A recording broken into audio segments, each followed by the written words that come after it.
Hello po sa ating lahat, Kuya Earls.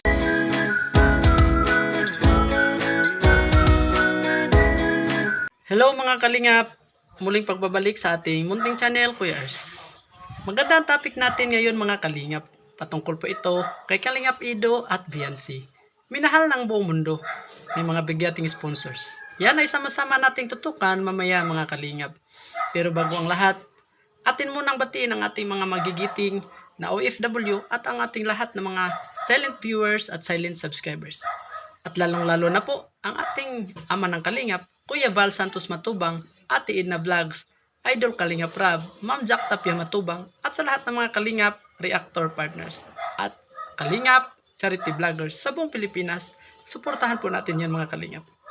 Ngayon, kaunting video reaction lang po mga Kalingap, no? Kaunting opinion at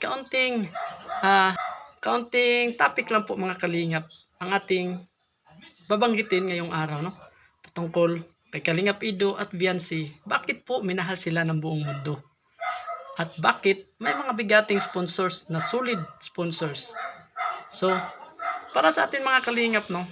Dahil po sa kanilang kabaitan at taglay na totoong nangyari sa kanilang buhay ngayon, dahil po kay Kalingap Ido, lalong-lalo na po kay Viancy, no? Dahil po sa kanilang kabaitan at talagang nasaksihan ng buong mundo ang kanilang ginagawa mga kalingap, na totoo po talaga ang kanilang pagtulong kay Viancy mga kalingap, no? At ito naman si Viancy mga kalingap ay talagang hindi po siya mag-direct sa mga sponsors. Idaan muna niya kay Idol Rab. Di po siya tatanggap ng mga galing sa direct na sponsors, at may respeto po siya ni Idol Rab, at yung ugali niya ay talagang nagustuhan ni Idol Rab, nagustuhan ng lahat ng team Kalingap, no? Yun mga Kalingap.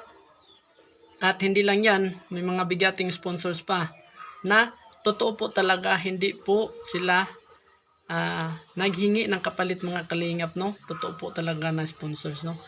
At umpisa po dyan sa lupa nila, no? Sa lupa at sa pabahay, no? Maraming mga sponsors, at dahil dyan, maraming salamat sa inyo mga sponsors. At yan po ay si Viancy ay talagang kahit 16 years old pa, mayroon ng sariling lupa at mayroong sariling bahay. So, yung pabahay po niya, umpisahan na yan mga kalingap ngayong buwan siguro. At nabilhan na yan ng materialis ni Idol Rab, no? So, yun mga kalingap, comment lang po kayo at ating babasahin yan lahat. Comment sa ibaba sa ating comment section mga kalingap.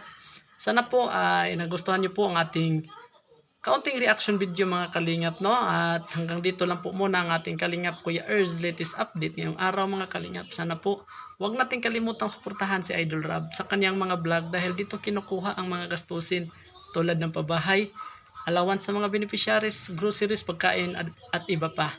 So yun mga kalingap, bye bye, ingat po kayo lagi. God bless.